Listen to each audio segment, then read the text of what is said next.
Hindi ulit sumipot si dating Pangulong Rodrigo Duterte sa paglilitis sa reklamong grave threat na inihain ni ACT Teachers Party List Representative Franz Castro sa Quezon City Prosecutor's Office.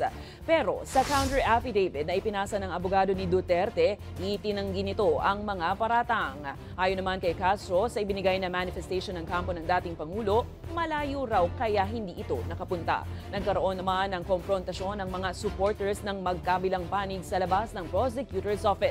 Samantala, maglalabas ng resolusyon ng QC prosecutor sa complaint sa susunod na buwan.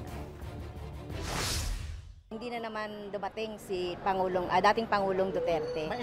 Meron silang binigay na manifestation. Narinig ko lang medyo dahil malayo daw yung lugar. Oo, napakahalaga ito dahil